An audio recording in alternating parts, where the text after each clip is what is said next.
Morning, everyone. We have important work to do in just a few days. The federal government is once again at risk of shutting down because extreme MAGA Republicans in the House are apparently determined to do just that.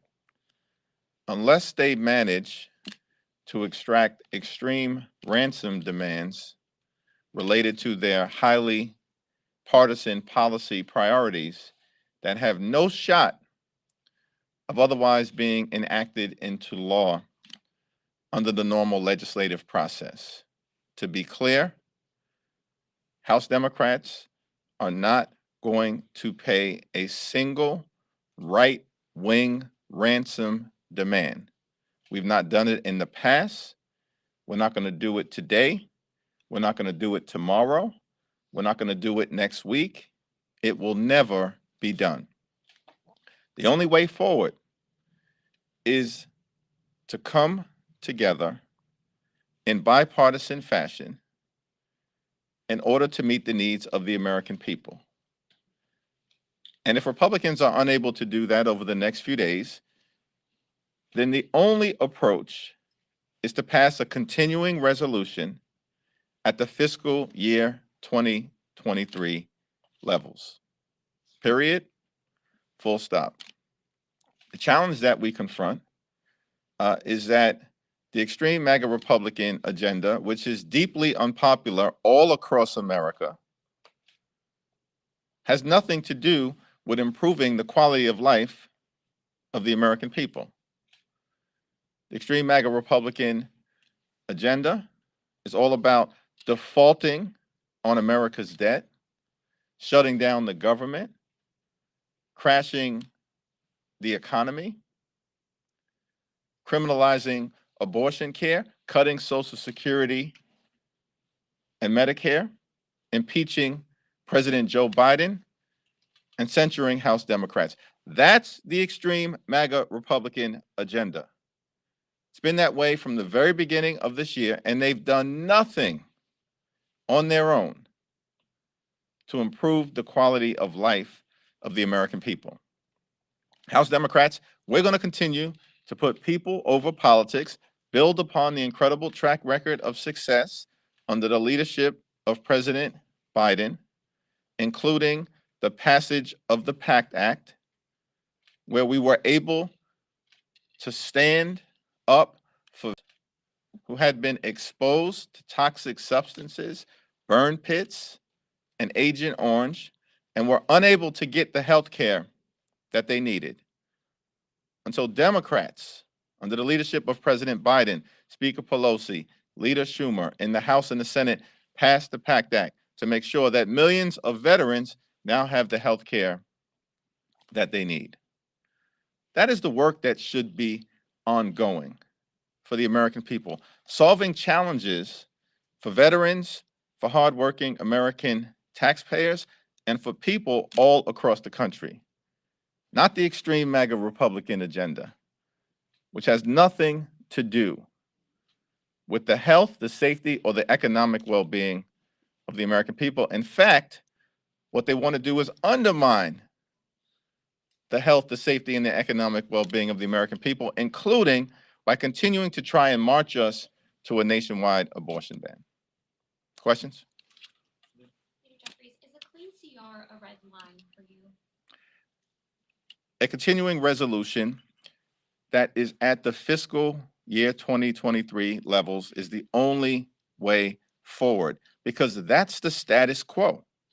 House Democrats are not asking for our policy preferences.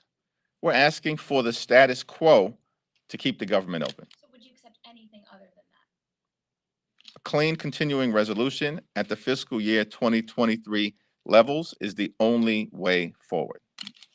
Thank you, Mr. Leader. That being said, though, we know that Republicans are talking about this laddered CR. Why is that a non-starter for Democrats? And if they choose to go that route, where do you put the chances of a shutdown next week? Most members of the House Republican Conference have no idea what a laddered CR means, what it represents, or how it would possibly be implemented, let alone the American people. the notion of a laddered CR is another extreme right-wing policy joyride that is reckless and would only crash and burn the federal government. It's a non-starter. Back. Thank you. I'd like to ask if you can expand upon your comments on MSNBC yesterday about protecting incumbents who have been critical of Israel. Have you talked to any of those members who are now facing primary challengers, and what would that support look like? Yeah, my comments speak for themselves. I have more to say in a political environment. We're not in a political environment right now. Thanks. Back to this side. Yeah, thanks. Thank you, Mr. Leader. So I spoke with members of the CBC this week who have rallied behind Congresswoman Tlaib and who are calling the censure resolution an issue of free speech. What do you say to that? Yeah, my vote on the censure resolution speaks for itself. Good morning. Can you characterize this divide among Democrats over the Middle East? I mean, we have Cori Bush today calling for a ceasefire. Obviously, there was a divide over Ms. Tlaib's comments. Can you talk about how this is chewing away at the coalition in the Democratic Party? And number two, do you think that there should be a ceasefire? Yeah, well, let me tell you about the coalition in the Democratic Party. Maybe I'll save that until the end of my comments. My position on the situation in the Middle East is clear, will continue to be clear, and I believe that's the overwhelming position of the House Democratic Caucus. We will continue to stand by Israel. Our two countries have a special relationship. It's anchored in our shared democratic values and our shared strategic interests, and Israel's place in the world as a Jewish and democratic state and a safe haven for the Jewish people. The events of October 7th, in my view, make clear why Israel must remain a safe haven for the Jewish people. In terms of the prosecution of the war, I think there are three things that the Biden administration is trying to accomplish that I support. First, Israel must successfully defeat Hamas and rid the region of this brutal terrorist regime. Second, we have to do everything possible to bring the hostages back home safely and securely. Third, we have to make sure that we secure the humanitarian assistance for Palestinian civilians who are in harm's way through no fault of their own. Those are the three objectives of the Biden administration. I completely support every single one of them. Is a ceasefire part of that? Of course not. I just mentioned those are the three objectives. Those are the three objectives of the Biden administration. The Biden administration has said we're working with the Israeli government on a humanitarian pause. That's the language that the Biden administration has used to facilitate the third objective. Now, in terms of the Democratic coalition, that's a great question. How did the Democratic coalition perform in Ohio? Decisively defeated the forces that want to criminalize abortion care and impose a nationwide ban. That's the extreme MAGA Republican forces on the run in Ohio. How did the Democratic coalition perform in Virginia? Notwithstanding the efforts of the Republican governor of Virginia to take complete control of the legislature, the Democrats won decisively, even flipped a chamber in an off-year election. That's unheard of in modern American politics. How did the Democratic coalition perform in Kentucky, a deep red state? Well, the incumbent Democratic governor improved upon his margins from 4 years ago in a state that isn't even close in a presidential cycle. We can go on and on. In statewide contests all across the country, including in Pennsylvania. That's the lesson of this week as it relates to the performance of the Democratic coalition. Not speculation, not hyperventilating, actual results from the American people. To me, that's what matters more than anything else. Sir, you guys pulled back on this privilege resolution to censure Congressman Mass yesterday. How concerned are you about this continued censure, tit for tat, and all of these privilege resolutions coming forward? There is no censure tit for tat. What has happened is that the Republicans have weaponized the vehicle of the censure. Why? Because they have no agenda. They have no vision. They have no ideas. They have no legislative track record. They have no data point of progress related to improving the lives of the American people. And guess what? That's why the extreme MAGA Republicans are on the run politically. That's why they were devastated in state after state after state. We're talking about states that are in the red column. And it's because they've got an extreme MAGA Republican problem as it relates to the American people understanding that they're not interested in solving problems, in creating a healthy economy, in dealing with affordability issues. We're still ready, willing, and able to work with our Republican colleagues in a bipartisan fashion. Seems to me that it would be in their best interest to do so. We were told that Republicans would get tired of all the winning. How's that working out? I'm wondering if you consider the size of the national debt a concern in the budget deficits. Obviously, you disagree with Republicans on how to handle it, but I'm wondering if there's anything you think should be done other than higher taxes. Yeah, 25% of America's debt, 25%. And we've now been a country for 247 years. 25% of America's debt was accumulated during the 4 years of the Trump administration.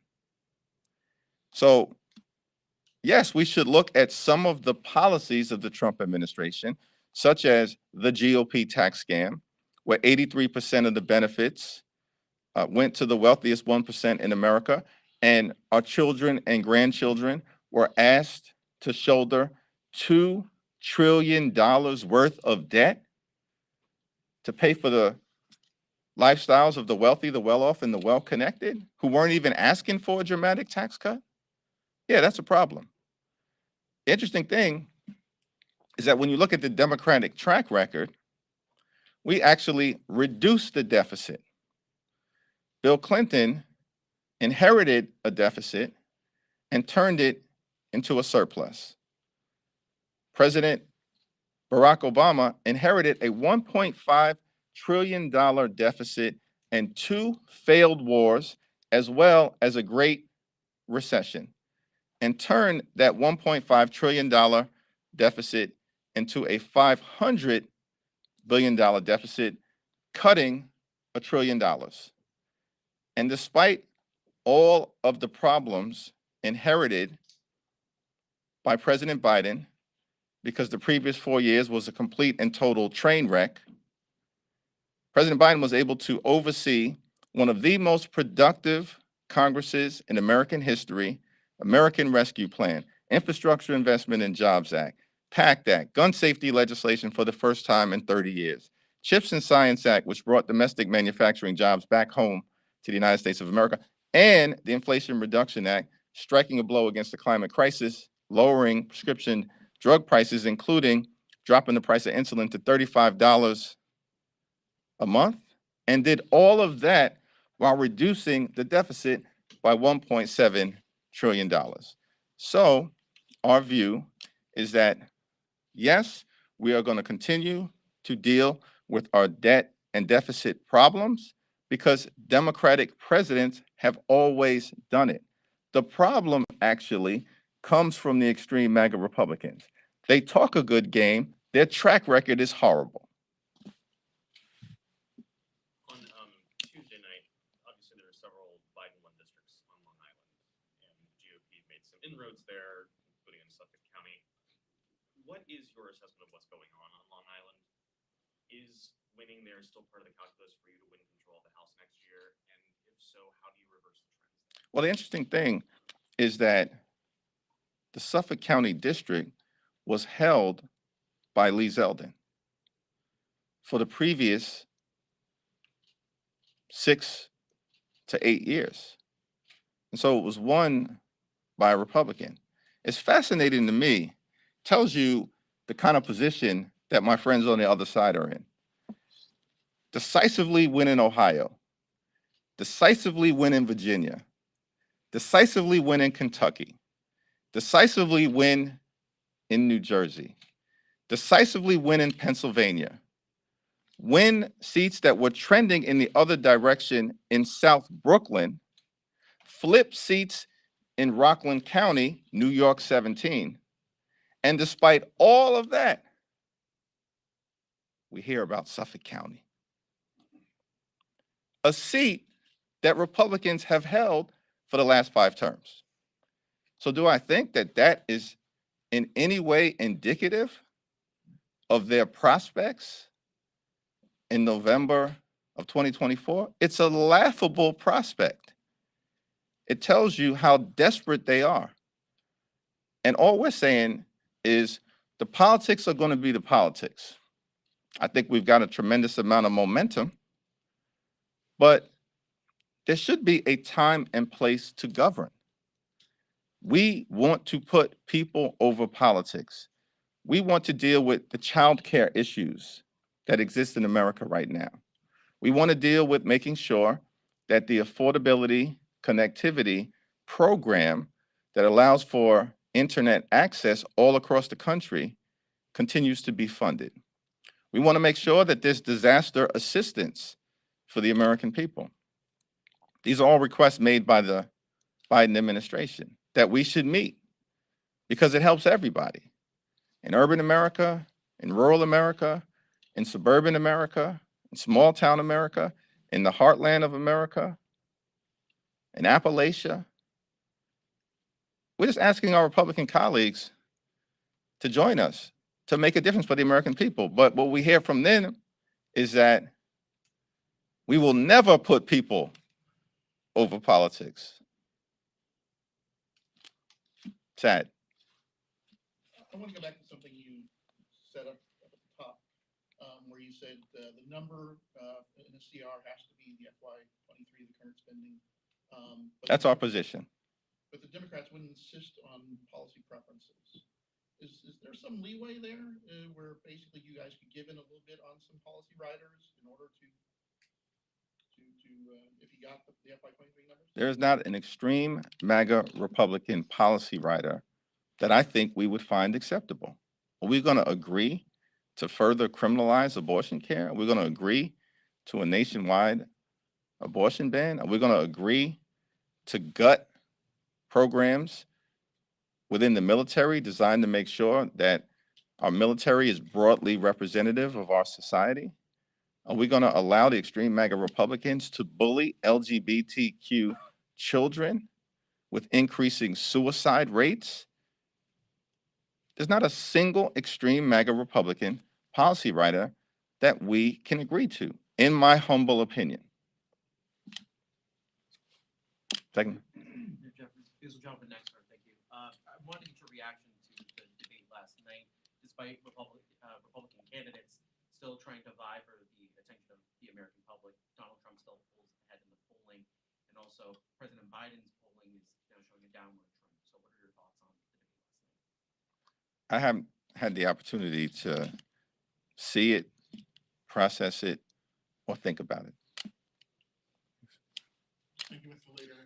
On Tuesday, Gabe Amo was elected. He'll become the 60th member of the Congressional Black Caucus, the most in the caucus's history. You're one of the more prominent members of the caucus. I'm curious to know your thoughts about the growth of the group and what you hope Mr. Amo brings to the larger, broader House of Black Caucus. First of all, my mother may think I'm one of the more prominent members of the CBC. I'm not sure how the CBC feels. But I am. It's an honor to be part of the Congressional Black Caucus, to stand on the historic shoulders of so many giants and personally stand on the shoulders of Shirley Chisholm, one of the original 13 founders, who's, of course, the former representative of neighborhoods like Bedford-Stuyvesant in East New York that I currently represent in Brooklyn. It's an incredible milestone. I think when my class first came, Stephen Horsford, Joyce Beatty, Robin Kelly, Mark Vesey, and Donald Payne Jr., we may have just broken through the 40-person mark in terms of the Congressional Black Caucus. And then over the last 10 years, we've broken through the 50-person mark. And now with the historic election of Gabe Amo, replacing my good friend, David Cicilline, to hit that 60-person number, I think is an incredible milestone. Congressional Black Caucus is not just an important part of the House Democratic Caucus family, but the Congressional Black Caucus is the conscience of the Congress in so many ways, fighting for social justice and economic justice and racial justice to lift up all Americans. And what's also interesting is that a significant number of the Congressional Black Caucus members don't represent majority minority districts. Further evidence of the progress that we've made since 1971, when those 13 incredible members, Lou Stokes, Charlie Rangel, John Conyers, Shirley Chisholm, and so many other legends, first had the wisdom and the foresight to start an incredible organization.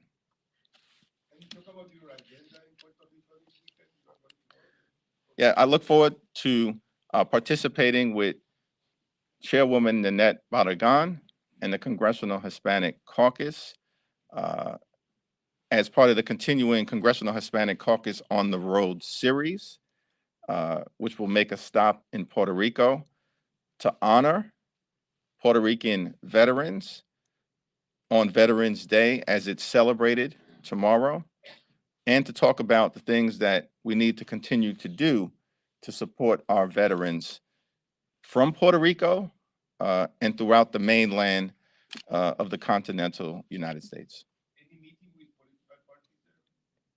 I have no meeting planned with any political parties on the ground. I think the governor of Puerto Rico is hosting an event with the governor of New York that I hope to be able to attend. Thanks. You've been critical of Republicans for pushing for spending cuts past the debt ceiling agreement, but are Democrats in many ways falling back on their end of the deal by pushing a $105 billion emergency spending package? No, the spending package can and should be taken up in a manner that is different from the agreement related to the end of the year spending levels, both on the national security side as well as on the domestic side. And so one has nothing to do with the other. These are emergency requests that are being made by President Biden that I think should be taken up and debated and put on the floor for up or down votes. Now, Senate Democrats and Senate Republicans have agreed to the top line spending numbers that was part of the Bipartisan Fiscal Responsibility Act. House Democrats have agreed to the top line spending numbers that were part of the Bipartisan Fiscal Responsibility Act.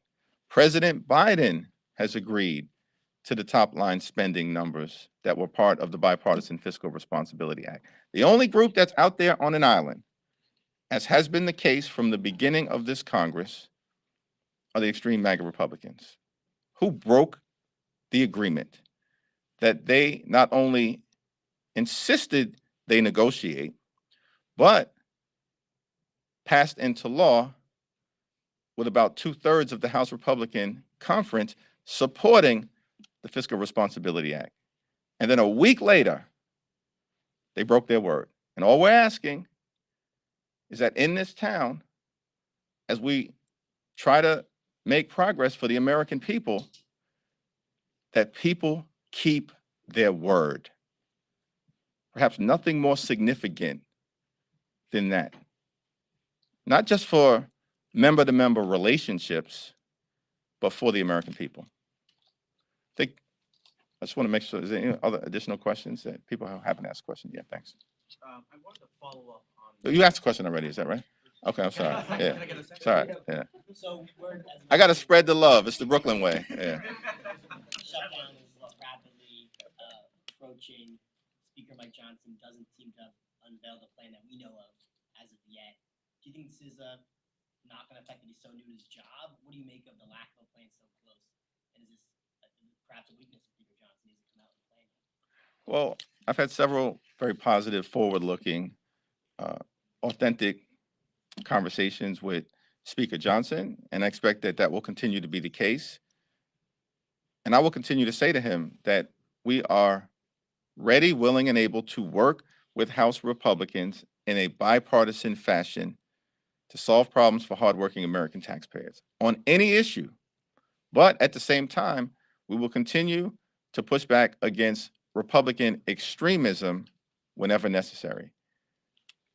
We have laid that framework out since January 3rd, and that will be the approach that we continue to take. It's what we did with the prior speaker, and it's what we'll continue to do with Speaker Mike Johnson. He's got issues that he has to work out in his conference, but those are issues for him to work out. And I hope we can find a partnership for the American people, not as Democrats or Republicans, but as Americans. Last question. You asked already, right? No. Okay, yeah, thanks. Leader Schumer is reported. A lot of people in the room today. Yeah. Okay, thank you. Last question. Yeah. Leader Schumer is reportedly preparing to move toward some kind of CR in the Senate. Have you been looped in on that, or has there been coordination between you and him on that CR? Yeah, I've spoken both to the White House as well as to Leader Schumer on a wide variety of issues, including the progress that hopefully will continue to be made in a bipartisan way in the Senate. I've got full, complete, and total confidence in Leader Schumer's ability to get this done. Thanks, everyone. Thank you.